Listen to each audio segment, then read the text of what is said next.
Victoire! Victoire! Victoire le pouvoir! Tunabeba! Tunabeba vyote! Tunabeba vyote! Abi Aisha! Abi Aisha!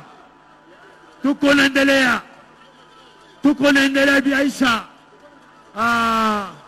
Fuachi beton! Fuachi beton!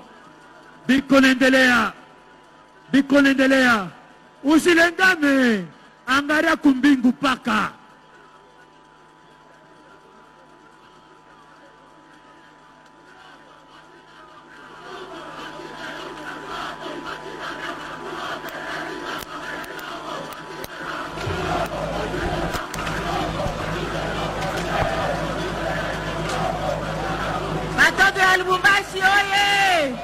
Nous allons inviter le président de la République, Félix Antoine Tshisekedi Tshilombo, à communier avec son peuple.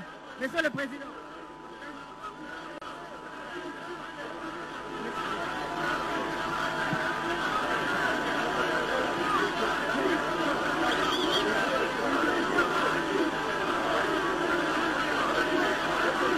Jambo yenu watoto wa Lubumbashi. Jambo yenu tena. Mwafua iko sana. Leo inakuwa siku munene. Leo Katanga iko honore. Na leo ula nalurisha heshima ya heshima o Katange ni mtu moya. Ni nani? Ni nani? Leo Fati Beton Tshisekedi Tshilombo analurisha heshima ya Katange, ananome Premier ministre Jean-Michel Samalukonde. Après 30 ans, tulipataka Premier ministre. Avec le président Félix, tulipata Premier ministre Jean-Michel Samalukonde. Na Jean-Michel Samalukonde anatumika na munaona makazi na président de la République. À titre d'exemple, président anatufanishia njia kutoka Kasumbalesa kwenda Sakanya. Depuis création ya dunia, ile balabala itakuyaka asphalte. Mais leo, grâce ya président Félix Antoine Tshisekedi Tshilombo, tunakuwa na balabala. Mena, mutasema nini? Shie paka nani?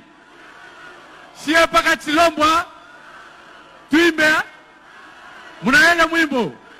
Tuimbe? Shie paka Tshilombo, yaye. Oh yaye, shie paka Tshilombo.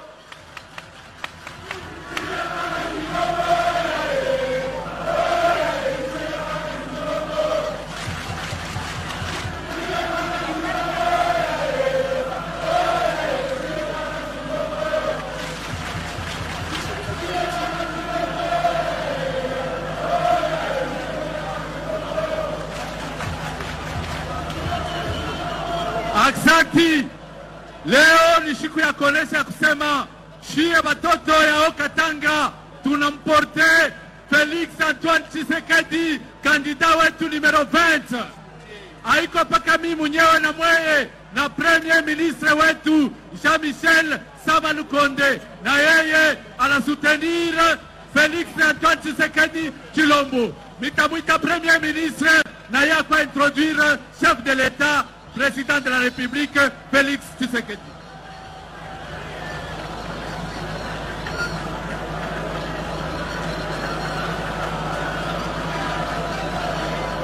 Fatibe!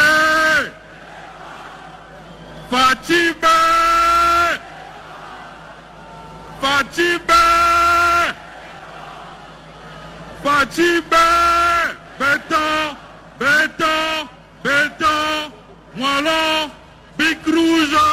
Aigle! Fatibe!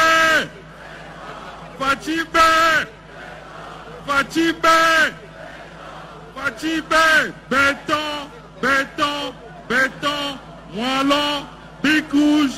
Aigle! Léo ni siku ya furaha, siku ya kumupokea shefu yetu, kandida wetu. Kandida wetu ni numéro combien? Numéro combien? Numéro combien? Naturimulaka.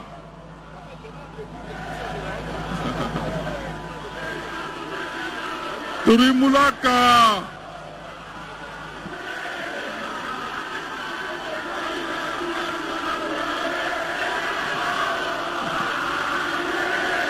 Ok.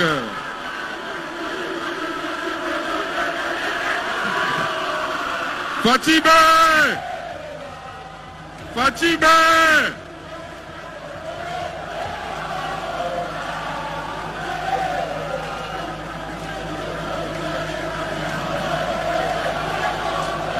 Fatibé! Fatibé! Fatibé! Shie tulisema hivi, Mukatanga tutamonesha kandida wetu numero 20, keshia tuko ba numero 1 kumupokea, shinjo ba numero 1 après ma province yote kula ripita. Tutamonesha kama tulikuwa na mchunga, hata kama mvula ilipika, hata kama mvula ilinyesha, hata saa ni saa. Meleo tunamonesha mapendo yetu kuisa nafika na kuvile tunamupokea. Leo haina siku ya madisku ya mingi ya siku muintroduire, tutapenda apate occasion ya kuongea na mwe. Fatibé! Fatibé! Fatibé!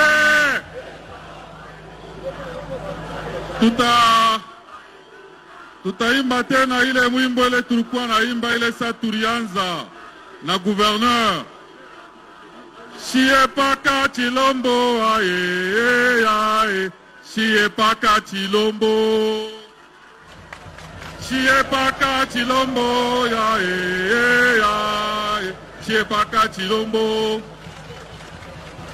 Shie paka Chilombo aye aye, shie paka Chilombo. Le 20 décembre, tout a voté numéro combien? Numéro combien? Numéro combien? Wafoko sana, Mungu amebariki sana, asante.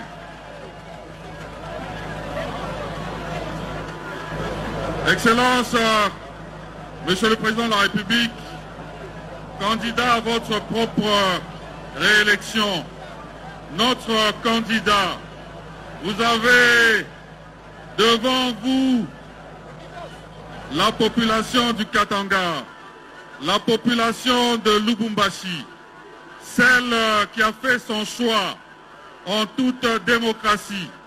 Pour ce 20 décembre, elle a dit, nous, pour ce 20 décembre, nous n'avons qu'un seul numéro, c'est le numéro 20. C'est le numéro 20. Et cette population qui a fait son choix de vous choisir, vous le numéro 20, pour continuer le travail brillant que vous avez commencé pour cette population. Elle est venue nombreuse et je l'ai dit, elle avait décidé de braver la pluie, de braver le temps et de vous démontrer tout le soutien qu'elle a pour vous. Nous sommes très heureux de vous avoir ici, chez nous, au Katanga. On dit Caribou. Caribou, Excellence. Caribou, Excellence, Monsieur le Président. Numéro 20, candidat à votre propre élection. Vive le numéro 20.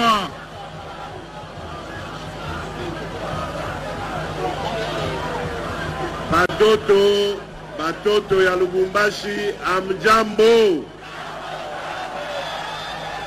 Batoto ya Okatanga, amjambo. Batoto ya Grand Katanga, amjambo. Ah oui, merci, je n'ai pas de mots. Je n'ai pas de mots pour dire merci à ce peuple, ce grand peuple du Katanga. Merci Nabino pour cet accueil inoubliable. Je suis venu dans le cadre de la campagne pour vous proposer un contrat. Ce contrat consiste, le 20 décembre, à me renouveler votre confiance. Et moi, à mon tour, je vais consolider et développer les acquis que nous avons déjà obtenus durant le premier mandat.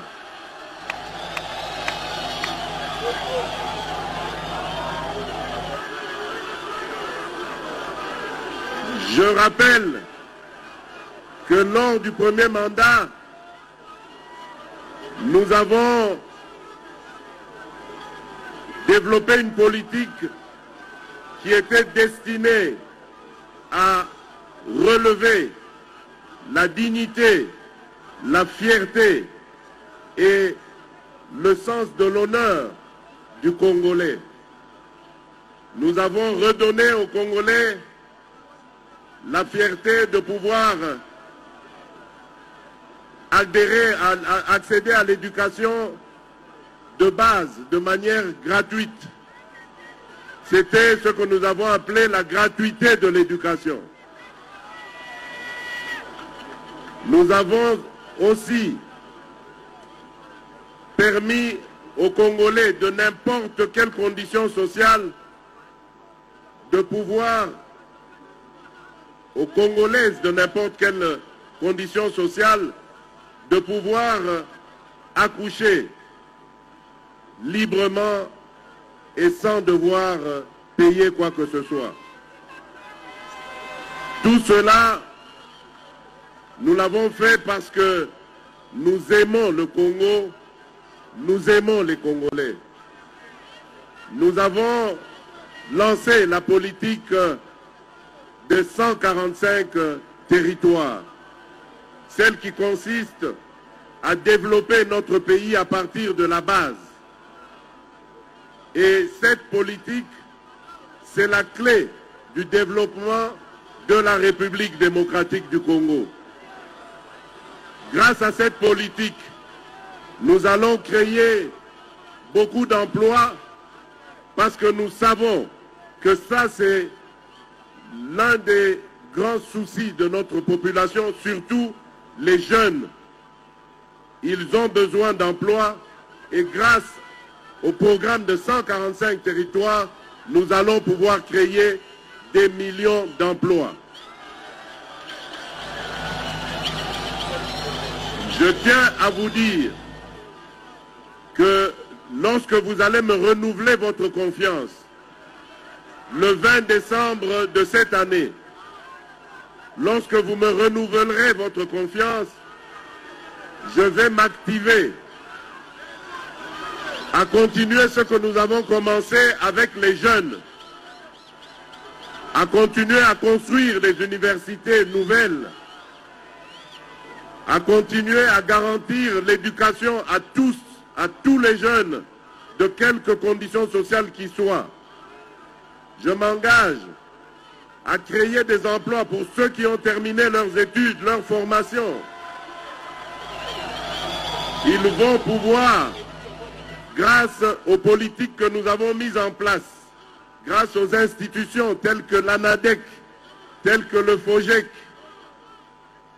telles que le FPI qui est là pour accompagner dans le financement des petites industries, le FOGEC pour garantir les emprunts et la création d'entreprises, l'ANADEC pour accompagner les entrepreneurs dans leurs projets. Nous allons créer des millions d'emplois. Il y a un secteur dans lequel nous nous sommes appesantis et nous voulons davantage développer ce secteur, c'est celui de l'agriculture. Nous avons longtemps négligé ce secteur dans notre pays. Il n'y a pas eu de politique digne de ce nom qui ont permis de développer ce secteur porteur de beaucoup d'emplois, de richesses et de possibilités. Nous avons donc mis en place la politique de l'agenda de transformation agricole. Cela nous permettra, grâce aux productions que nous allons renforcer à travers l'appui que nous apporterons aux petits paysans, aux cultivateurs, nous allons pouvoir produire et transformer les produits, les résultats de nos productions ici même en République démocratique du Congo, en créant des usines de transformation et en engageant des millions de Congolais.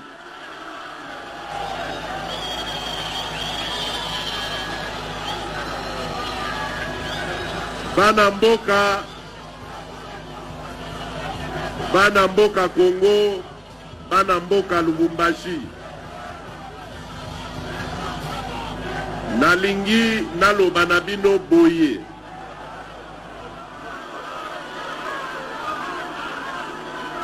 Lubumbashi amjambo. Amjambo. Nalingi naloba na bino boye. Mboka na biso ezali mboka monene. Mboka ezali na espoir. Mboka bato nyonso ya mokili bazali kotala. Bazali kozela Congo etelema. Congo elakisa nzela. Congo etombola ba mboka misusu oyo ezali na kati ya Afrique. Engai na ebisi bino. Soki bosalinga confiance le 20 septembre 2020. Toko continuer mosala oyo tobandi. Yako continuer kotombo la Congo. Est-ce que le 20 décembre boyebi eloko eza kozela biso? Est-ce que le 20 décembre moto akotikala na ndako? Le 20 décembre boyebi numéro pour voter? Numéro nini? Numéro nini? Voilà boyebi yango. Yango nazali koloba na bino. Ekolo na biso Congo ezali na banguna ebele. Banguna bazali kobundisa Congo mikolo nyonso. Soki botali likambo ezali kosalema na Est. Ça fait bientôt 30 ans que nos frères et sœurs de cette partie du pays bazali kokufa lokola banyama. Et personne na communauté internationale azali kotombola mosapi po asilisa makambo wana. Il n'y a pas eu de Congolais valable pour na kotelemela banguna wana. Depuis 2022, na telemeli bango na lobi, ça suffit.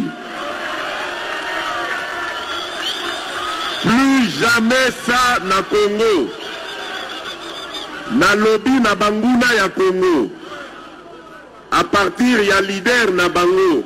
Oyo boyebi est bien. Paul Kagame. Na lobi na ye. Asuka wana. Mabe asali na pays na biso ekoki. Soki a continuer a kozwa ngai mabe.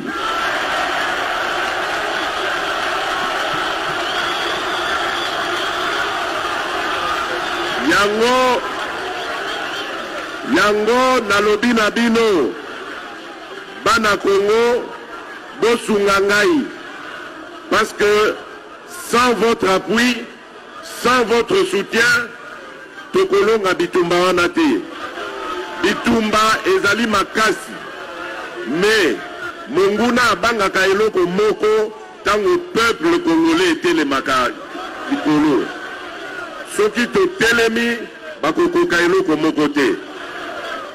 Bokeba na banguna bakomi changer stratégie.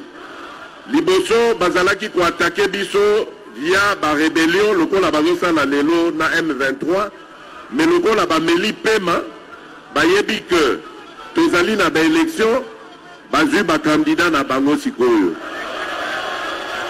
Bazana ba candidat na bango. Ba candidat na bango bakoya pe awa. Bakoloba na bino pe amjambo. Ba candidat na bino bakosema pe na Swahili awa. Bakoloba na bino Katanga ni yetu. Meboke bana banguna. Potango bazalaka na Katanga. Basalaka eloko moko te. Lelo tozali na bana mboka ya solo solo. Tozali na ba gouverneur lokola Kiabula. Kiabula asali stade na ye bokote. Kiabula asali société de transport privé te. Kiabula abomi SNCC te. Tango Kiabula ye biloko wana nyonso ebandi kotombwama. Parce que alandi vision oyo na pesa kiye. Ya kosale la peuple ya bana Katanga. Soki bokei na Lualaba. Bokokuta mama Fifi Masuka. Azui vision. Ya kotonga aéroport. Dans la capitale mondiale du cobalt. Alors que ba oyo bazalaki awa. O bazalaki koloba na bino Katanga ni yetu. Basala eloko moko te. Zéro. Au contraire, balandi tina ba petit commerçant. Bakomi koboto la bango tina ba tomate tina ba makala.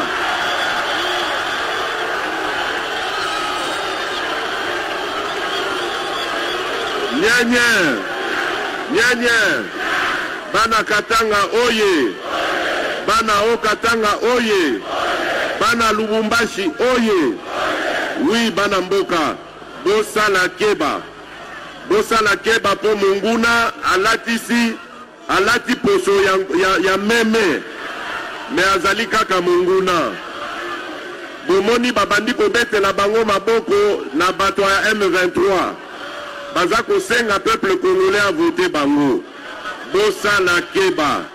Bolo bateke na yebisaki binote. La nation est en danger. Nous avons commencé quelque chose avec vous. Tobandi Mosala ya kotonga mboka na biso. Na ebisi bino likambo éducation. Na ebisi bino likambo ya santé. Na lobaki te likambo ya infrastructure. Tobandi kotia courant moke na bamboka nyonso ya Congo. Tobandi kotia mai moke na bamboka nyonso ya Congo. Tobandi kotonga banzela et bandi kosalema. C'est vrai que les gens ont besoin de moi temps pour ekokisama. Mais aussi tobandi quelque chose et zali kosenga to continuer yango. To consolider baki biloko aussi tozui. Bofongole la munguna porte te. Munguna akoya koyiba biso biloko aussi tozui. Rappelez-vous en 1997, lorsque le régime du maréchal Mobutu est arrivé à sa fin, Bakosaki Biso Balobi, régime ya AFDL et Koya. Oui, c'est vrai qu'il y a Kinamwa Namboka à sa tête, Laurent Désiré Kabila. Malheureusement, le musée a été pris au piège. Tangwaye Kosutuka, quand il s'est réveillé, c'était malheureusement trop tard. Et notre mission est celle de continuer là où le musée s'était arrêté. Notre mission est de nous réveiller et de réveiller le Congolais pour leur dire ne jamais trahir le Congo. Tokangalilo Bawana musée Atikela Kibiso. Malheureusement pour Naye, Banguna Balekaki na Makasi. Biso Tokoloba, Toko perpétuer combat Naye, Yako libérer République démocratique du Congo. Tosi Tobandi Mosala Wana, ba partenaire Nabiso, oyo bayaka na Congo, ba TFM, ba Kamoa, ba Glencore, bango nyonso wana tosololi na bango.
Où il y a sous-traitance, Tolobi, Zalabé, Kaka, il y a Bakongo. Des milliardaires congolais.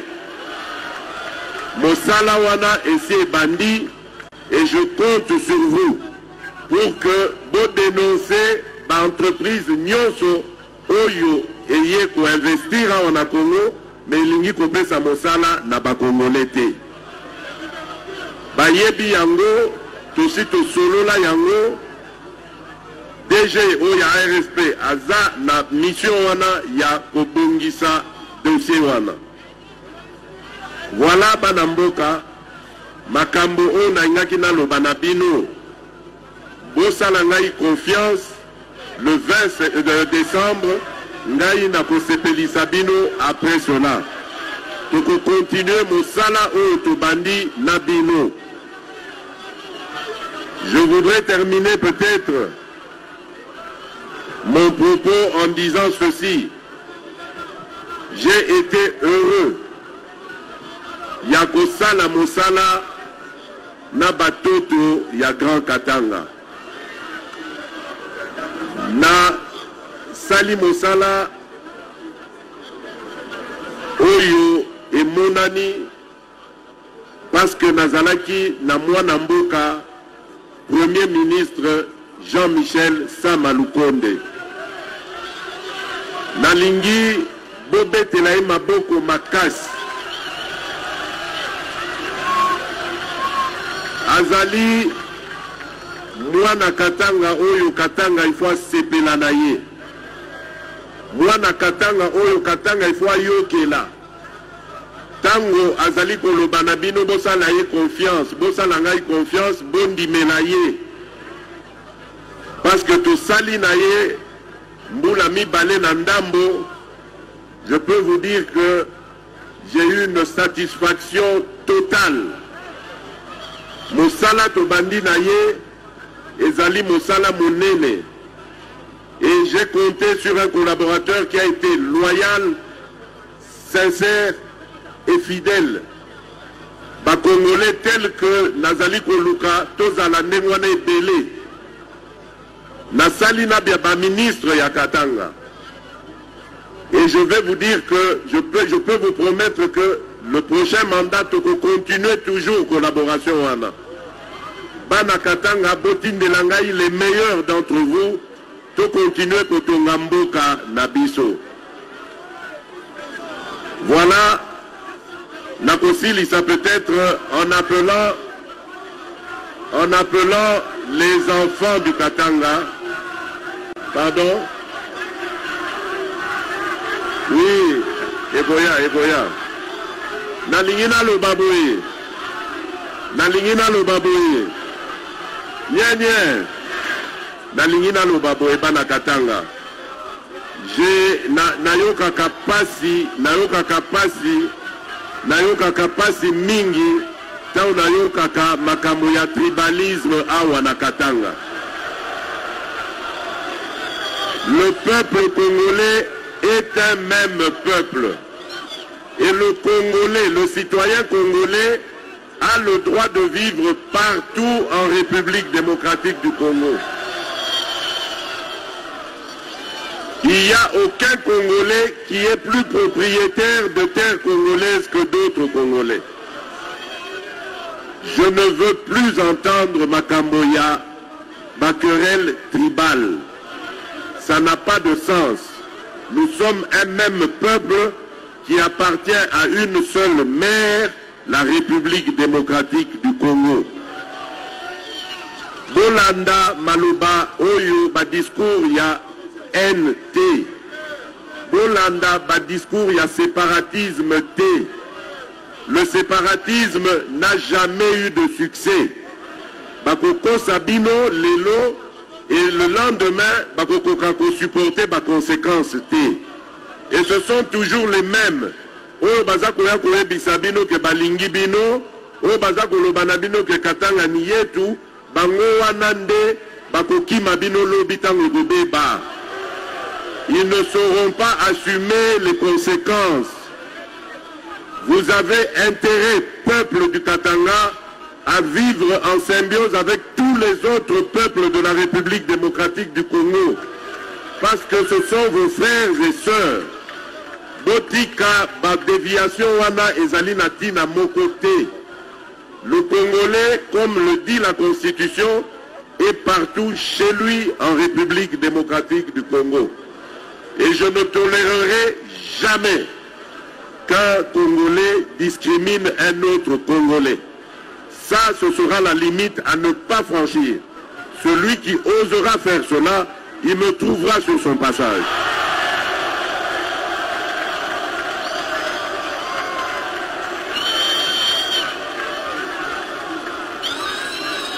Nyen, pour Nakosukisa, Nakopé Sabino, occasion, Bomona, Mama Nabana, la première dame, pour Boyebi, Biso Tobomba Rabamamate,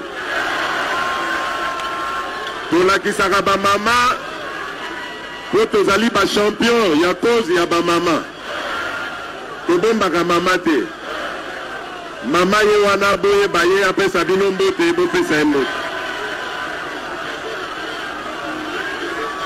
batoto Katanga yambo yenu yambo tena minafurahi sana munatupokea malgré isakuwa busiku munatungoya munatupokea na furaha sana.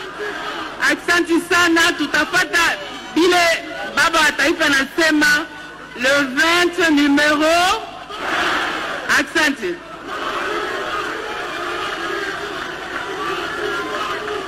Voilà. Chaque chose a un début et une fin. Merci beaucoup. Nkolo Abate Labino. Le 20 décembre, Bobo Sanate. Après ça, Nakozonga Lissouswawa, tout ça, la Nabino fête pour la victoire. Merci beaucoup. Que Dieu vous bénisse.